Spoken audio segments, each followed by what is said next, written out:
নমস্কার বন্ধুরা, আমি মলয়। আপনারা দেখছেন জিও ফান্ডা চ্যানেল। আজকের ভিডিওতে আমি মাধ্যমিক 2027 যারা মাধ্যমিক পরীক্ষা দিতে চলেছ তাদের জন্য 3 নম্বরে তোমরা কোন কোন ভূগোলের প্রশ্নগুলো করবে সেই সম্পর্কে আলোচনা করব। একইভাবে তোমাদের সাজেশন দিয়ে দেব যাতে করে তোমরা 2027 মাধ্যমিক পরীক্ষার প্রস্তুতি নিতে পারো। চলো তাহলে আর দেরি না করে আজকের এই ভিডিওটা শুরু করছি। তবে শুরু করার আগে যারা এই চ্যানেলে এখনো নতুন আছো তারা অবশ্যই চ্যানেলটাকে সাবস্ক্রাইব করে দিয়ে পাশের দেওয়া বেল আইকনটা ক্লিক করে অল নোটিফিকেশনটা অন করে রাখো ভূগোল সংক্রান্ত প্রয়োজনীয় ভিডিও সবার আগে পাওয়ার জন্য।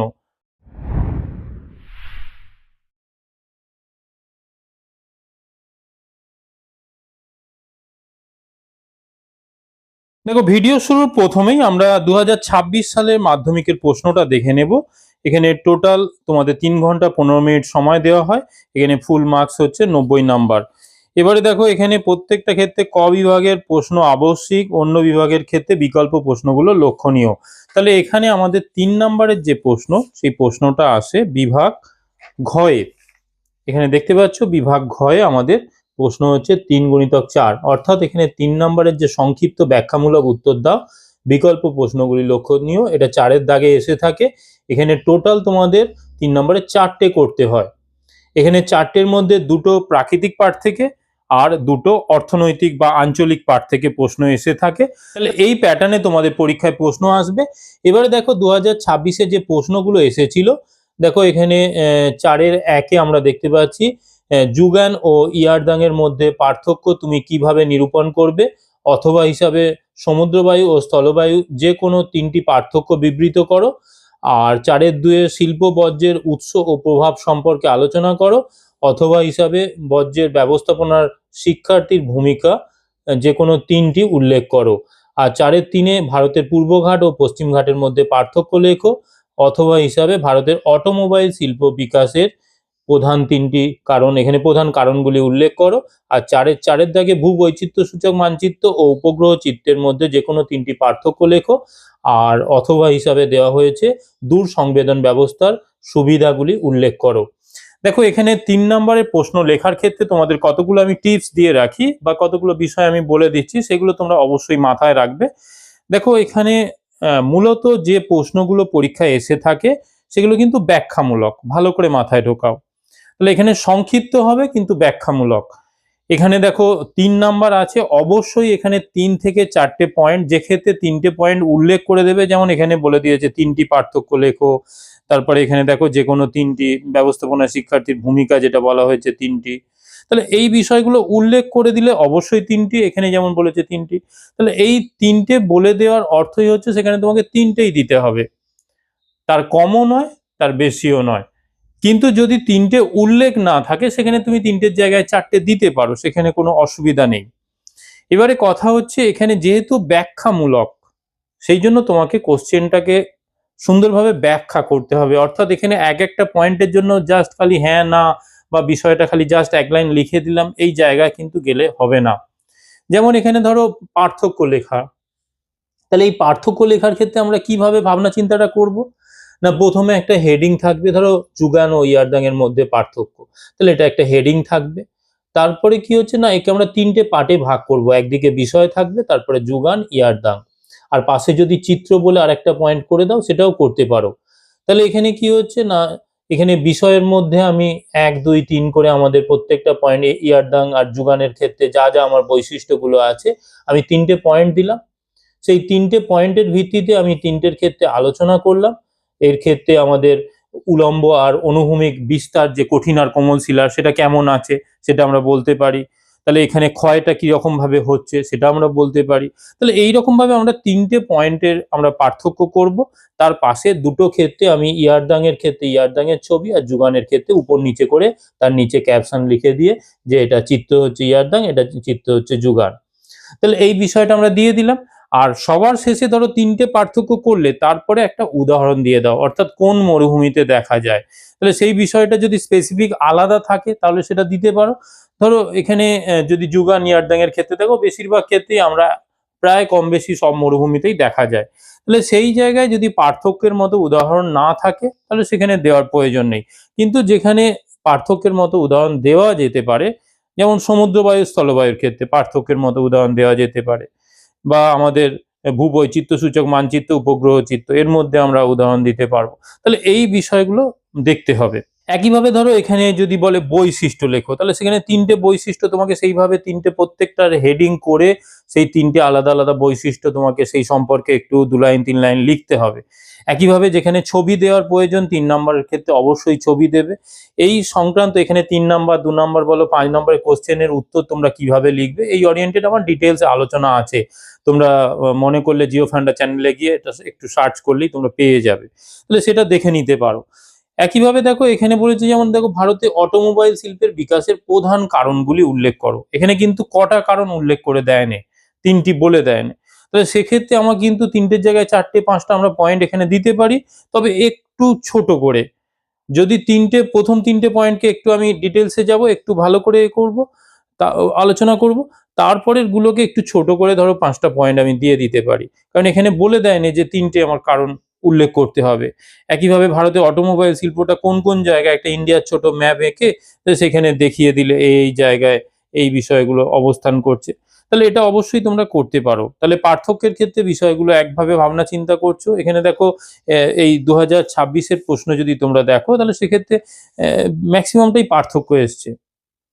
এখানে তো দুটো পার্থক্য দিয়েছে, দেখো এখানে একটা পার্থক্য দেওয়া আছে, এখানে আরো একটা পার্থক্য দেওয়া আছে। তাহলে এটা পার্থক্য এলে একরকম, সেখানে প্যাটার্ন একরকম, সেটা সেই অনুযায়ী তোমরা লিখতে পারবে। আর একটা বিষয়, কোশ্চেনের দাগ নাম্বার যখন দেবে, সেখানে যদি তোমরা প্রথমটা অ্যাটেন্ড করো, তাহলে 4-এর 1-এর দাগের দিয়ে সেখানে হেডিং করে সেই অনুযায়ী উত্তর লিখলে, কিন্তু অথবা যদি অ্যাটেন্ড করো, তাহলে সেক্ষেত্রে 4-এর 1-এর অথবা উল্লেখ করবে। তাহলে এই বিষয়টা অবশ্যই মাথায় রাখবে। এবারে দেখো এখানে যেমন বলেছে শিল্পের বর্জ্যের উৎস আর প্রভাব, তাহলে এখানে 3 নম্বরটাকে দুটো পার্টে ভেঙে নেওয়া হয়েছে। এখানে ডেট নাম্বার, এখানে তাহলে শিল্পের বর্জ্যের উৎস তোমাকে আলাদা করে পয়েন্ট করে সেই ওরিয়েন্টেড তোমাকে লিখতে হবে। তারও আগে তুমি বিষয়টা, শিল্পের বর্জ্য বিষয়টা কি সেটা এক লাইনে বলে দাও। দেওয়ার পর তার উৎসগুলো আলাদা করে একটা হেডিং করে, সাব হেডিং করে দাও, আর প্রভাবগুলো সেখানে দুটো প্রভাব সেখানে উল্লেখ করে দাও। তাহলে এইভাবে বিষয়টাকে দাঁড় করাতে হবে। একইভাবে বর্জ্যের ব্যবস্থাপনায় শিক্ষার্থীর ভূমিকা, এটা আমাদের হেডিং হচ্ছে। হওয়ার পর বর্জ্য ব্যবস্থাপনা বিষয়টা এক লাইনে বলে শিক্ষার্থী ভূমিকা সেখানে একটু ইন্ট্রোডাক্টিভ পার্টে আমরা কিছুটা দিয়ে দিলাম। দেওয়ার পর তারপরে আমরা সেখানে সেই ওরিয়েন্টেড যে বাদবাকি আমাদের 3টে পয়েন্ট আমরা আলোচনা করব, সেখানে বিষয়গুলো যদি উদাহরণ দিয়ে আলোচনা করার জায়গা থাকে তাহলে সেটা করে নেব। তাহলে এই গেল। তাহলে এই বিষয়গুলো, যেমন এখানে দূর সংবেদন ব্যবস্থার সুবিধাগুলি, তাহলে এখানে কটা বলে দেয়নি, সেখানে অবশ্যই 3টে থাকবে এবং সেটা প্রত্যেকটা সাব হেডিং করে সেই সংক্রান্ত আলোচনা থাকবে। আর হেডিং দেওয়ার সময় সেখানে দূর সংবেদন ব্যবস্থা কি বিষয়টা জাস্ট এক লাইনে বলে দাও। দেওয়ার পর তারপরে বলবে 3টি সুবিধা বা 4টি সুবিধা হলো বা সুবিধাগুলি হলো বলে দিয়ে সেই ওরিয়েন্টেড পরপর সাব হেডিং করে আলোচনা করো। চলো তাহলে আমরা এখানে এর পরের স্টেপে আমরা মাধ্যমিক সাজেশন 2027 3 নম্বরের জন্য আমরা কোন কোন প্রশ্নগুলো করব দেখে নেব। পিডিএফ লিংক দিয়ে দেব, তোমরা এই ভিডিও ডেসক্রিপশন বক্সে পেয়ে যাবে। একইভাবে আমি 2 নম্বরের সাজেশন দিয়ে দিয়েছি, তোমরা সেই সাজেশনগুলো দেখবে। 2, 3, 5 একইভাবে মাধ্যমিকে তোমাদের ম্যাপ পয়েন্টিং এর জন্য যা সাজেশন থাকবে সেগুলো আমি দিয়ে দেব। এরপরে তোমরা যেটা করবে, কোন ধরনের তোমরা ভিডিও চাইছো এই টপিকগুলোর উপর বেস করে অবশ্যই তোমরা বেশি বেশি করে কমেন্ট করো, তার ভিত্তিতে আমি তোমাদের জন্য পরবর্তী ক্ষেত্রে ভিডিও নিয়ে আসবো। তাহলে এই বিষয়টা তোমরা মাথায় রাখবে। চলো তাহলে এখানে 3 নম্বরের প্রশ্ন, বিভাগ ঘ অলরেডি আমি বলে নিয়েছি। 4-এর 1-এ আমরা বহির্জাত প্রক্রিয়া, এখানে নদীর কাজ, বায়ুর কাজ, হিমবাহের কাজ, এই পার্ট থেকে আমরা যে প্রশ্নগুলো করব। দেখো বহির্জাত প্রক্রিয়া 3টি বৈশিষ্ট্য লেখো, অবরোহণ ও আরোহণের মধ্যে পার্থক্য লেখো, আবহবিকার ও ক্ষয়। এরপরে নদীর কাজ পার্ট থেকে এখানে গঙ্গা নদীর মোহনায় বদ্বীপ গড়ে ওঠে কেন, নদীর মোহনায় বদ্বীপ গড়ে ওঠার অনুকূল পরিবেশ। এখানে কম বেশি কাছাকাছি, এটা দুটো প্রশ্নের উত্তর একই, তবে একটু বিষয়টা এটা জেনারেল কোশ্চেন আর এটা একদম স্পেসিফিক কোশ্চেন, তাহলে সেই অনুযায়ী লেখার ধরন একটু চেঞ্জ হবে। আই ও ভি আকৃতি নদী উপত্যকার মধ্যে পার্থক্য লেখো, অথবা গিরিখাত ও ক্যানিয়নের মধ্যে পার্থক্য লেখো। তারপরে 6-এর দাগে নদী অববাহিকা ও ধারণা অববাহিকার মধ্যে পার্থক্য লেখো, সাথে উপনদী ও শাখা নদীর মধ্যে পার্থক্য। নদীর বহন কার্যের 3টি প্রক্রিয়া সংক্ষেপে লেখো। তারপরে দেখো এখানে আমরা পরের কোশ্চেন দেখব। এখানে সুন্দরবন অঞ্চলের বদ্বীপগুলি ধ্বংসের কারণ অথবা জলবায়ু পরিবর্তনের প্রভাব। একইভাবে অশ্বক্ষুরাকৃতি হ্রদ সৃষ্টি চিত্র সহ সংক্ষেপে ব্যাখ্যা করো। এরপরে হিমবাহের কাজ পাঠ থেকে আমরা যে প্রশ্নগুলো করব, ঝুলন্ত উপত্যকা কিভাবে সৃষ্টি হয়, হিমবাহ উপত্যকা ইউ আকৃতির হয় কেন, ড্রামলিন কিভাবে সৃষ্টি হয়, বাকশুন্ড ও কেভাসের মধ্যে পার্থক্য লেখো। একইভাবে এখানে ঝুলন্ত উপত্যকায় জলপ্রপাত সৃষ্টি হয় কেন, নদী উপত্যকা ও হিমবাহ উপত্যকার মধ্যে পার্থক্য, হিমরেখা সর্বত্র একই উচ্চতায় অবস্থান করে না কেন, প্যাটার্ন স্টার হ্রদ কিভাবে সৃষ্টি হয়। এরপরে আমরা বায়ুর কাজ পাঠ থেকে যে প্রশ্নগুলো করব একটু দেখে নাও। এখানে দেখো মরু অঞ্চলে বায়ুর কাজের প্রাধান্য দেখা যায় কেন, এটা 2017 2022। এখানে প্রত্যেকটা সাল কিন্তু আলাদা আলাদা করে উল্লেখ করা আছে, তোমরা দেখে নিতে পারো। মরু সম্প্রসারণ রোধের 3টি উপায় লেখো। এরপরে দেখো 20 দাগে এখানে অনুদৈর্ঘ্য ও তির্যক বালিয়াড়ির মধ্যে পার্থক্য, তারপরে পেডিমেন্ট ও বাজাদার মধ্যে পার্থক্য, শিব বালিয়াড়ির বৈশিষ্ট্য, লোয়ের সমভূমির উৎপত্তি লেখো। তাহলে এই প্রশ্নগুলো আমরা করব। এরপরে আমরা বায়ুমণ্ডল ও বাড়িমণ্ডল পার্টে চলে যাব। এখানে বায়ুমণ্ডল থেকে আমরা স্ট্র্যাটোস্ফিয়ারকে শান্ত মণ্ডল বলে কেন, স্ট্র্যাটোস্ফিয়ারের মধ্যে দিয়ে জেট বিমান চলাচল করে কেন, ওজোন স্তরকে প্রাকৃতিক সৌরপর্দা বলে কেন, বৈপরীত্য উত্তাপ কিভাবে সৃষ্টি হয়, তারপরে আয়ন বায়ু ও পশ্চিমা বায়ুর মধ্যে পার্থক্য লেখো, তারপরে চরম আর্দ্রতা ও আপেক্ষিক আর্দ্রতার মধ্যে পার্থক্য, ক্যাটাবেটিক ও অ্যানাবেটিক বায়ুর মধ্যে পার্থক্য লেখো, বায়ুমণ্ডলে ওজোন হ্রাসের 3টি প্রভাব লেখো, তারপরে নিরক্ষীয় অঞ্চলে পরিচলন বৃষ্টিপাত সংঘটিত হয় কেন। এর পরের কোশ্চেন দেখো, পর্বতের অনুবাদ ঢালে বৃষ্টিছায়া অঞ্চল সৃষ্টি হয় কেন, তারপরে মেঘালয়ের শিলংয়ে কেন বৃষ্টিছায়া অঞ্চল সৃষ্টি হয়েছে, তারপরে নিরক্ষীয় ও ভূমধ্যসাগরীয় মৌসুমী জলবায়ু চিহ্নিত করার 3টি উপায় লেখো বা এদের মধ্যে পার্থক্য একইভাবে করে রাখবে, তারপরে ট্রপোস্ফিয়ারে উচ্চতা বৃদ্ধির সঙ্গে সঙ্গে উষ্ণতা হ্রাস পায় কেন, জেট বায়ুর সঙ্গে ভারতীয় মৌসুমী বায়ুর সম্পর্ক লেখো।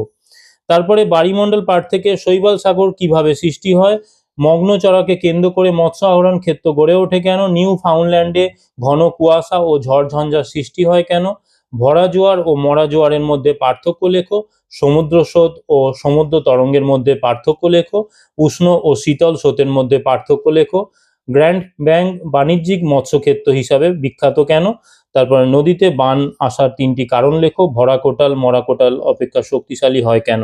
এরপরে আমরা বর্জ্য ব্যবস্থাপনা পাঠে চলে যাব। এখানে উৎস প্রকারভেদ, এই অংশ থেকে গ্যাসীয় বর্জ্য নিয়ন্ত্রণের উপায়গুলি লেখো, তারপরে পরিবেশের উপর বর্জ্যের প্রভাব, 3টে প্রভাব আলোচনা করো, বর্জ্যের পরিমাণগত হ্রাস কিভাবে করা যায়, কৃষিজাত পৌর তেজস্ক্রিয় বর্জ্যের উৎস লেখো, এরপরে প্রকৃতি অনুসারে বর্জ্যের উদাহরণ সহ শ্রেণীবিভাগ করো, তারপরে জৈব ভঙ্গুর ও জৈব অভঙ্গুর বর্জ্যের মধ্যে পার্থক্য লেখো, ভাগীরথী ও হুগলি নদীর উপর বর্জ্যের প্রভাব আলোচনা করো। এরপরে ব্যবস্থাপনা ও প্রয়োজনীয়তা, এই পাঠ থেকে এখানে বর্জ্য ব্যবস্থাপনার বিভিন্ন পদ্ধতিগুলি বর্ণনা করো। এরপরে 8 দাগের বর্জ্য কম্পোস্টিং পদ্ধতির প্রধান সুবিধাগুলি কি কি, তারপরে বর্জ্য ব্যবস্থাপনায় 4R এর গুরুত্ব লেখো, বর্জ্যের পুনর্ব্যবহার ও বর্জ্যের পুনর্নবীকরণের মধ্যে পার্থক্য লেখো, বর্জ্য ব্যবস্থাপনার প্রয়োজনীয়তাগুলি উল্লেখ করো। এরপরে আমরা ভারতের প্রাকৃতিক পরিবেশ, এই পাঠ থেকে এখানে ভাঙার ও খাদারের মধ্যে পার্থক্য লেখো, মালনাদ ও ময়দানের মধ্যে পার্থক্য লেখো, ভারতীয় জনজীবনে হিমালয়ের 3টি প্রভাব লেখো। তারপরে আমরা নদ নদী পাঠ থেকে এখানে নর্মদা ও তাপ্তি নদী পশ্চিম বাহিনী কেন, ভারতের পশ্চিম বাহিনী নদীগুলির মোহনায় বদ্বীপ গড়ে ওঠেনি কেন। এরপরে 3 দাগের বহুমুখী নদী পরিকল্পনার উদ্দেশ্যগুলি লেখো, তারপরে বৃষ্টির জল সংরক্ষণে তামিলনাড়ুর ভূমিকা লেখো, মাটির নিচে জল উত্তোলনের 3টি কুপ্রভাব লেখো, দক্ষিণ ভারতে জলাশয়ের মাধ্যমে জলসেচ বেশি প্রচলিত কেন, ভারতের পূর্ব বাহিনী নদীগুলির মোহনায় বদ্বীপ গড়ে উঠেছে কেন। এরপরে জলবায়ু পাঠ থেকে এখানে তামিলনাড়ু বা করমণ্ডল উপকূলে বছরে 2বার বৃষ্টিপাত হয় কেন, তারপরে ভারতের শীতকাল শুষ্ক কেন, এলনিনো ও লানিনা ভারতের মৌসুমী জলবায়ুকে কিভাবে প্রভাবিত করে, বা ভারতের জলবায়ুর উপর ক্রান্তীয় ঘূর্ণবাত ও পশ্চিমী ঝঞ্ঝার প্রভাব উল্লেখ করে, এটা 2025-এ এসেছিল। এখানে দেখো স্বাভাবিক উদ্ভিদ পাঠ থেকে ভারতে ক্রান্তীয় চিরহরিৎ উদ্ভিদ ও ক্রান্তীয় পর্ণমোচী উদ্ভিদের মধ্যে পার্থক্য, ম্যানগ্রোভ অরণ্যের অভিযোজনগত বৈশিষ্ট্য, ভারতের অরণ্য সংরক্ষণের 3টি পদ্ধতি আলোচনা করো। তারপরে এখানে ল্যাটেরাইট ও কৃষ্ণ মৃত্তিকা উৎপাদিত ফসল এবং এখানে ল্যাটেরাইট মৃত্তিকা 3টি বৈশিষ্ট্য লেখো, তারপরে কৃষ্ণ মৃত্তিকা 3টি বৈশিষ্ট্য লেখো, মৃত্তিকা ক্ষয়ের 3টি কারণ লেখো। এরপরে ভারতের অর্থনৈতিক পরিবেশ পাঠ থেকে এখানে ভারতীয় কৃষির 3টি বৈশিষ্ট্য, খারিফ ও রবি শস্যের মধ্যে পার্থক্য, ভারতের চা চাষের 3টি সমস্যা, ভারতীয় কৃষির 3টি সমস্যা, হরিয়ানা ও পাঞ্জাব কৃষি উন্নতির কারণগুলি আলোচনা করো।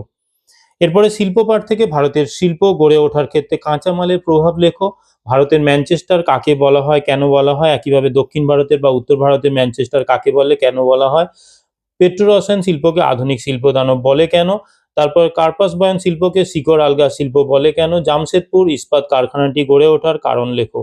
এরপরে ভারতের দ্রুত জনসংখ্যা বৃদ্ধি পাচ্ছে কেন? গাঙ্গেয় সমভূমিতে জনঘনত্ব অত্যধিক কেন? তারপরে ভারতের জনবিস্ফোরণের 3টি কারণ লেখো। ভারতের নগরায়নের 3টি সমস্যা লেখো।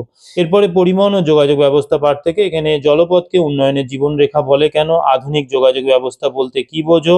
পরিবহন ও যোগাযোগ ব্যবস্থার মধ্যে পার্থক্য লেখো। ভারতের রেল ও সড়ক পথের গুরুত্ব এখানে তুলনামূলক আলোচনা করতে বলা হয়েছে। তারপরে ভূবৈচিত্র্য সূচক মানচিত্র ও উপগ্রহ চিত্র, এখানে ভূবৈচিত্র্য সূচক মানচিত্র থেকে ভূবৈচিত্র্য সূচক মানচিত্রের 3টি বৈশিষ্ট্য লেখো। মিলিয়ন সিট ও ডিগ্রি সিটের মধ্যে পার্থক্য লেখো। ভূবৈচিত্র্য সূচক মানচিত্রের ব্যবহার উল্লেখ করো। ভূবৈচিত্র্য সূচক মানচিত্রের 3টি প্রধান সুবিধা আলোচনা করো। তারপরে ভূবৈচিত্র্য সূচক মানচিত্রে ব্যবহৃত বিভিন্ন ধরনের স্কেলের উল্লেখ করো। মাধ্যমিক 2027-এর যারা ছাত্রছাত্রীরা আছো তারা তোমরা কে কিভাবে প্রস্তুতি নিচ্ছ আমাকে অবশ্যই কমেন্ট করে জানিও। এর পাশাপাশি তোমরা প্রত্যেকেই আমার মেম্বারশিপ নিতে পারো। এখানে জিও ফান্ডা চ্যানেলের মেম্বারশিপ নেওয়ার ক্ষেত্রে এখানে কতগুলি তোমরা বিভিন্ন রকম সুবিধা পেতে পারো। আমাকে ডাইরেক্ট বিভিন্ন আমার সঙ্গে আলোচনায় তোমরা অংশগ্রহণ করতে পারো। তাহলে সেই বিষয়গুলোর জন্য তোমরা অবশ্যই জিও ফান্ডা চ্যানেলের মেম্বারশিপ নিয়ে নাও। এর পাশাপাশি তোমরা কোন ধরনের সমস্যার মধ্যে আছো বা তোমরা কোন টপিকের উপর ভিডিও চাইছো অবশ্যই আমাকে কমেন্ট করে জানাতে পারো। এর পাশাপাশি একদম শেষ পার্টে আমরা উপগ্রহ চিত্র এই অংশ থেকে দেখো জিও স্টেশনারি ও সান সিঙ্ক্রোনাস উপগ্রহের মধ্যে পার্থক্য, উপগ্রহ চিত্রের 3টি বৈশিষ্ট্য উল্লেখ করো। তারপরে উপগ্রহ চিত্রের ব্যবহার লেখো। সক্রিয় ও নিষ্ক্রিয় সেন্সর বলতে কি বোঝো। তাহলে এই টোটাল আমরা 2027 ভূগোল মাধ্যমিক ছাত্রছাত্রীদের জন্য 3 নম্বরের সাজেশন নিয়ে উপস্থিত হয়েছি জিও ফান্ডা চ্যানেলের পক্ষ থেকে। তোমরা এই প্রশ্নগুলোকে খুব ভালো করে তৈরি করো। এক্ষেত্রে আমি প্রথমেই আলোচনা করলাম তোমরা কিভাবে প্রশ্নগুলোকে তৈরি করবে বা প্রশ্নের বাঁধনি কিরকম রাখবে। তোমরা সেই ওরিয়েন্টেড কোথাও কোনো অসুবিধা হলে অবশ্যই জিও ফান্ডা চ্যানেলে ভিডিও আছে, সেই ভিডিও দেখে নিতে পারো। আর এই চ্যানেলে যদি কেউ এখনো নতুন হয়ে থাকো বা এই জিও ফান্ডা চ্যানেলের মেম্বারশিপ নিতে চাও অবশ্যই এর মেম্বারশিপ নিয়ে নাও বা এই চ্যানেলটাকে সাবস্ক্রাইব করে দিয়ে পাশের দেওয়া বেল আইকনটা ক্লিক করে অল নোটিফিকেশনটা অন করে রাখো। চলো আজকের মতো ভিডিওটা এখানে শেষ করছি। Tata, bye bye. এর পরের ভিডিওতে আমি তোমাদের জন্য 5 নম্বরের ভূগোল সাজেশন নিয়ে উপস্থিত হব।